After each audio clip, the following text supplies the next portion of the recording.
Okay, so we had just started the laws of Geneva, Gezela, and Geneva. We explained the difference between the two. Um, we had pointed out that the difference between the two is that one is done by stealth and the other one is done directly. From a halachic standpoint, the Torah defines a difference between the two as far as the obligation of restitution.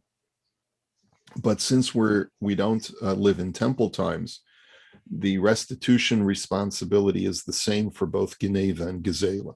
So they're really halachically put into the same group. And before we turn the page, just wanted to take a look at a couple of things from the Likutim and from the Biurim. So it says, Aser ligzol v'chulei din Torah. He writes, Aval safek gezel mutter min haTorah. He says that this is an interesting phenomenon, that something is biblically prohibited, but if you're not sure if you've stolen from someone, then you're allowed to be lenient. Normally we say that when, safek de oraisa l'chumra, that if you're not sure whether you've committed a Torah act, you have to be machmir. You have to be stringent and safeguard. And, in a case of Geneva, if I'm not sure if I've stolen goods in my possession, the Torah would require me to, safek d'oraisa l'chumra, I have to be machmir and return everything. But that's not the case. The Torah reveals that Hagam dechol safek d'oraisa me'haTorah l'chumra, even though that normally we always say that if you're not sure if you've committed an isser d'oraisa, you have to be machmir, and even certainly before the fact that's the case. If you're not sure that something is kosher or not, you're not sure if something is permitted or usher, you always have to be machmir. Hacha gali kra mi va'al devarim yigash the hamotzi mechavero olav haraya. The Torah says that the Torah reveals by saying that whoever is a plaintiff must come forward with evidence. That's the language of the Torah.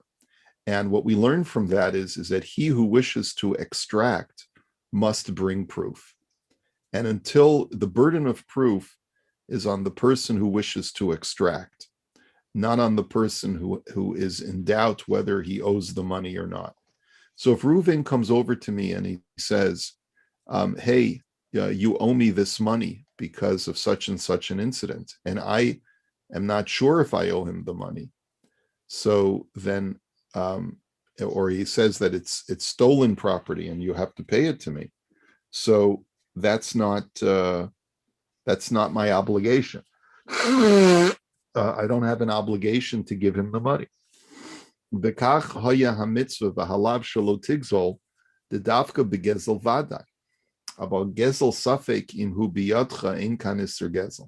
if you're not sure if something is rightfully yours or not, the Torah does not obligate you to return it.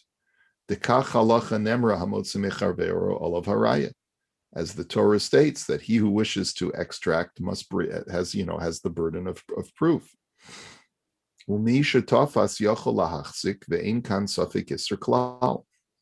So if a person has something in his possession, then there's no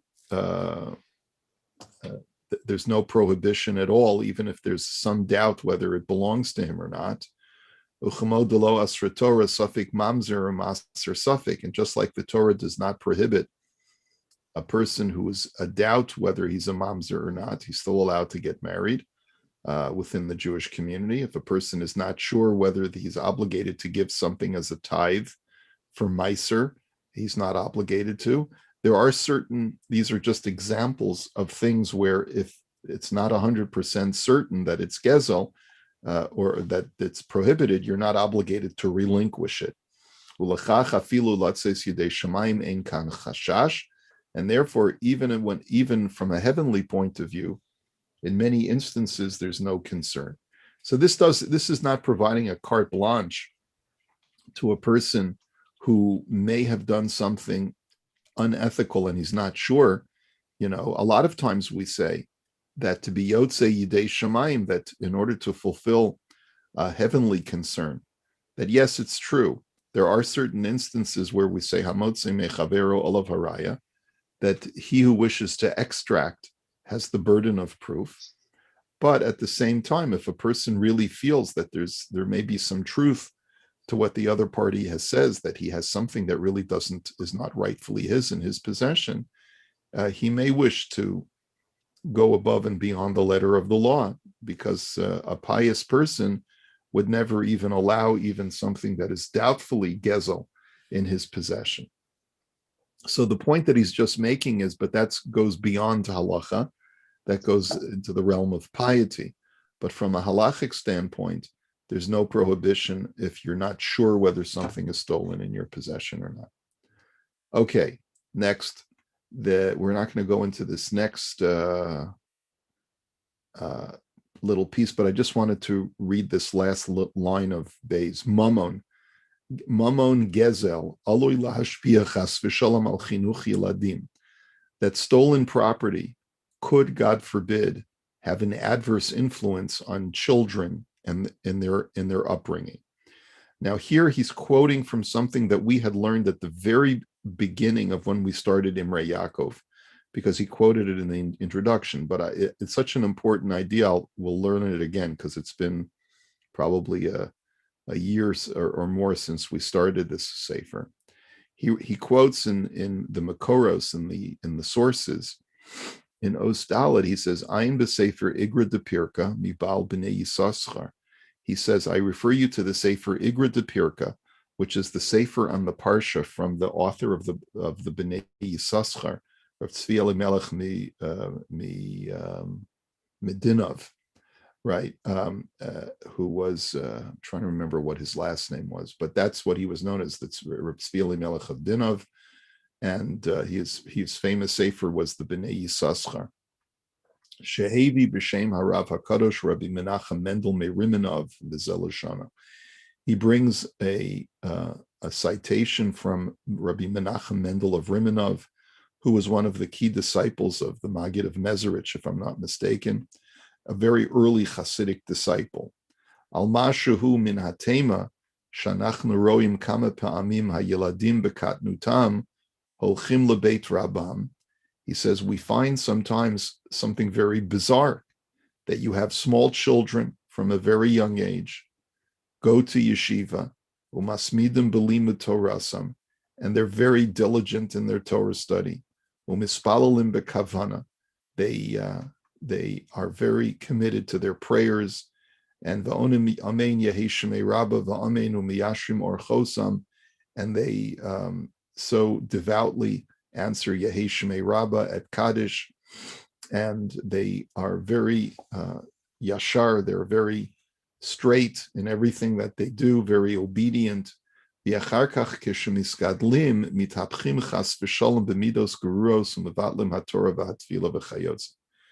then something happens. As they get older, they become adolescents, they grow into young adulthood. Something snaps within them, and they start to develop poor character traits. They stop studying Torah. They stop davening. How does that happen? They're brought up when they're young.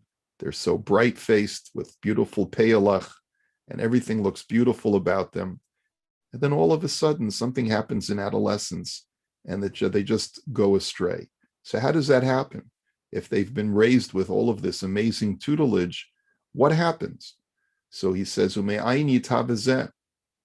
how does this occur? So harei Torah shalom de bekatnusam v'hu hevel shein bo chet hayam meharoi shetamud lemishan lahem.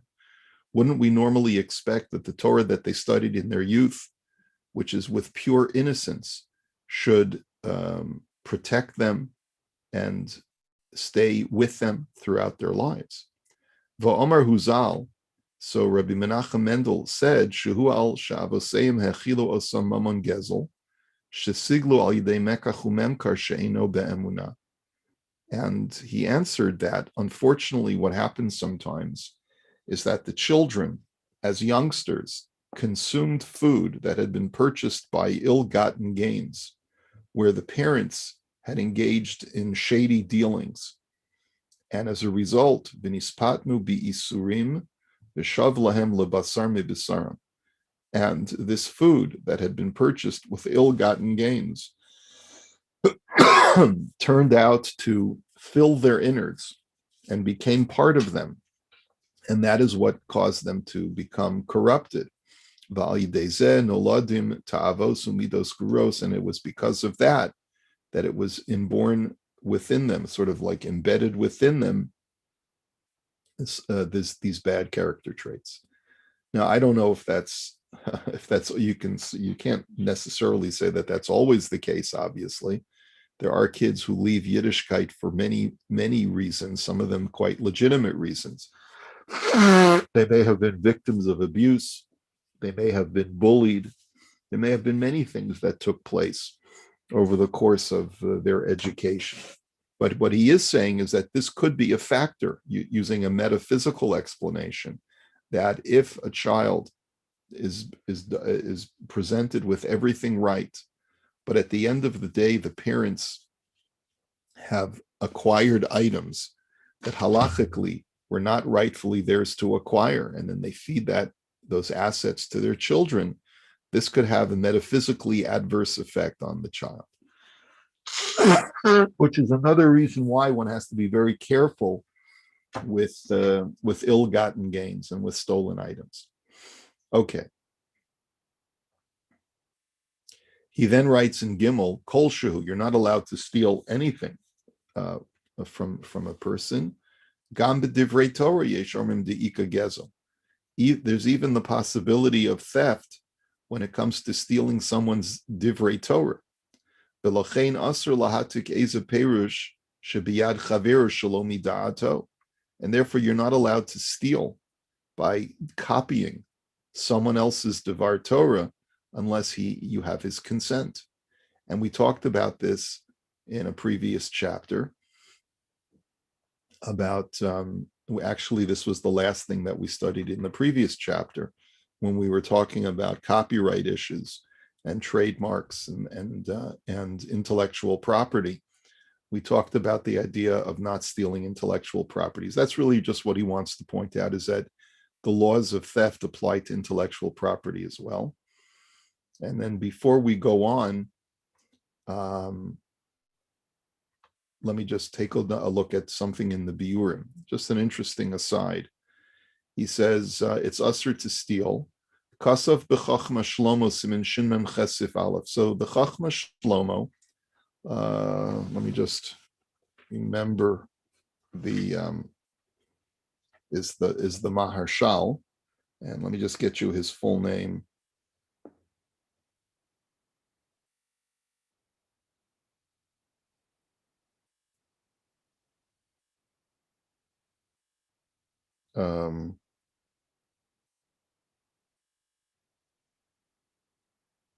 It's a second.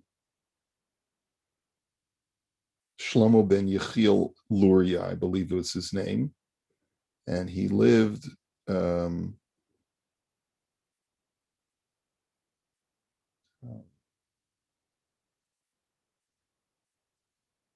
see, Maharshal.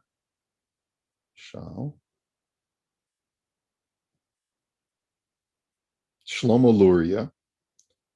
He was born in 1510, so he's a 16th century rabbi. And he writes as follows. He writes, that if someone had goods stolen from their home, and then he has a reasonable suspicion of the person who stole it from him. He has a suspicion that someone stole this his Kiddush cup or whatever it is, his goblet. There's a joke about that, but anyway, demuterlo lahakoso shiyodalo, that it's permitted actually to coerce the person physically to confess. You can start giving him, you can start hitting him, says the Rav Luria, until he confesses. Like, did you take my goblet? And he says, no, I don't know what you're talking about. And he starts slapping him around until that's what the Maharshal actually says you're allowed to do. And we're gonna reject this in a minute. I just wanted to let you know that there is such an opinion. And it seems like the Rush is the source for this halacha, because it says there's a Gemara in Bava Metzia that states as follows: Gabi Mar Zutra Chasida Ignov Le Casa de Kaspa Be'ashpiza. That Mar Zutra was once traveling. He stayed at an inn, and his silver cup was stolen. Chazi Lahai Bar Beirav de Moshe Yade the Nagiv Beglima de Chavre. And he noticed that there was a fellow that was in the inn who, when he washed his hands, he dried his hands on his friend's garment. Like he saw a garment of his friend and he just wiped his hands on it. So he said to himself, Omar Hainu Hai de Lochas al Mamona de Chavre. This must be the Ganav. Because if he doesn't take proper concern over his friend's property and will just go over to a piece of a shirt of his friend and wipe his hands on it, that shows that he has disregard for another person's properties. He must be the Ganav. So kafte va'ode. So he restrained him, and kafte could sometimes mean he just restrained him, and it could also mean that he actually struck him until he confessed. Va'ayin baharush, and so the Rush looks at that Gemara, and it says, "Sham shabir shesamach al umdan shelo v'kafa oto b'shotim." That it means that he forced him to confess by striking him with sticks. Ayin sham imkein muchach demuter lahakos kahigavna al pi umdano. What we see from there is that you're allowed to strike a person when you have a reasonable suspicion. Afim hu bar beirav et survim mirabanan, even if he's a very frum, scholarly person. V'zebor ledina ad kan tochen devara. And the Maharshal concludes by saying, this is clear, and this is the halach.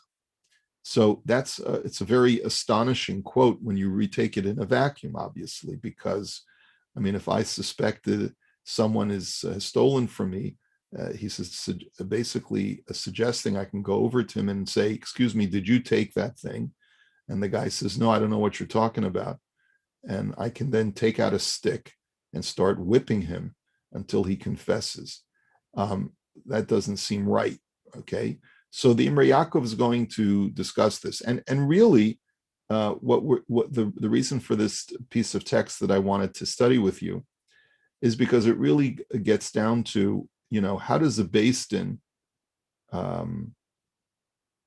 once they believe that someone is guilty, but the person denies his guilt, how do they enforce that, or how do you get someone to confess? It's one thing to know when a person is guilty, but how do you get the guilty party to own up to that guilt? Because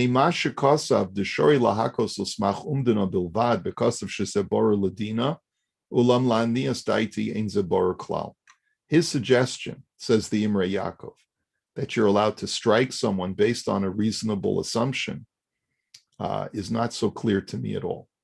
We turn the page here. If anything, it seems from the poskim that this is not the consensus of the other poskim. The Harei Kaimelon b'Shulchan Aruch Simin Dalid da'afilu heicha shara amasa hagzela mamish. The Shulchan Aruch says in Simin Dalid that even if you've seen an act of theft, sheruvein ba ligzol chafatzav, that Ruvain came and he committed an act of burglary. Mikol makom asr lo lahakoso rak heicha shelo yachol lahatzil b'inyan acher.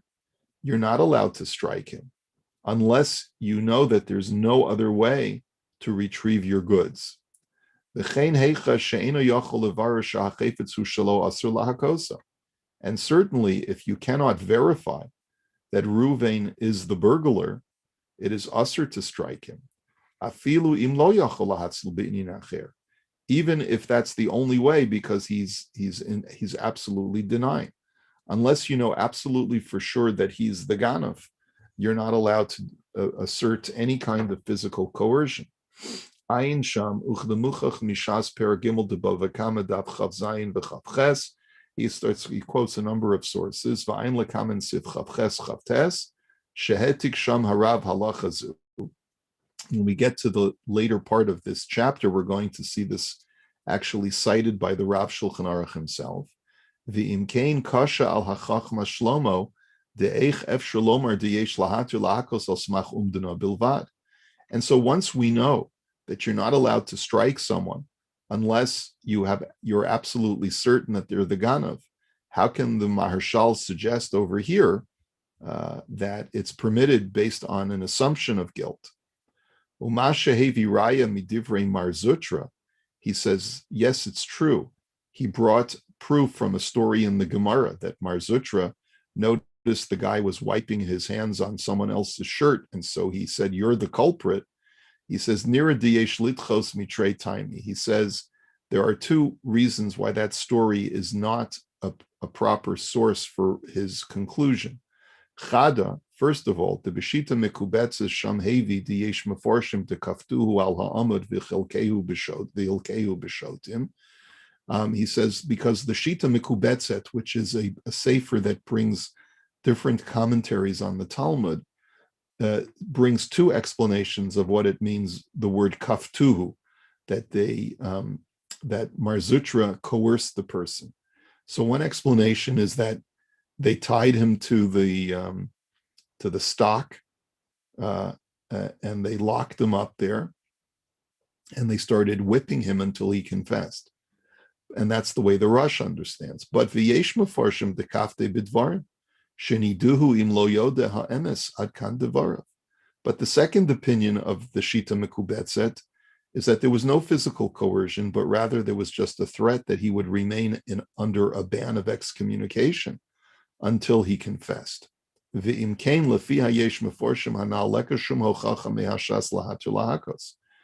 so therefore there's no actual proof from the story itself in the Gemara, because the Gemara doesn't necessarily mean that Mar Zutra physically struck the person.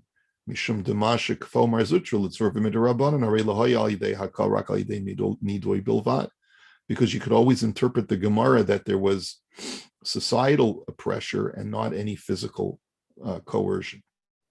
So that's one explanation. That's number one. He says, Va'od, da'afli yesh meforshim harishon shu arosh apir shekafo hakavan idei haka b'shotim. He says, and even according to the first interpretation, where there was physical coercion in that story, mikol makom gam lepirusho adain leka lochiach gedivrei harashak anal. He says, but you still can't necessarily prove that it's permitted to strike someone when you suspect them. Mishum diyesh lomar al pi mashakasa b'sefer Toras Chaim sham, because one of the commentaries of the Gemara is quick to point out that Mar Zutra was of a unique status. He says, L'dayik madua pirish Rashi ignav le kasa de kaspa klishel ushpizo haya the kasa v'zelashono v'nira de lakach pirish Rashi de kaspa de kasa de kaspa shel ushpizo haya pirish umar Zutra dayanahav, meaning that the silver cup that was stolen did not belong to Mar Zutra according to the story. If you read carefully in the story, it was that he was at an inn and the silver cup belonged to the innkeeper. It wasn't his. And Mar Zutra was asked to sort of be the sleuth, be the detective to find out who stole it. Why did you have to explain the story that way? Because the characterization of Rashi on that Gemara is that Mar Zutra was not a party to the theft as far as being the victim. He wasn't the victim, but he was an impartial judge. And as a judge, he had the jurisdiction to go ahead and physically coerce. And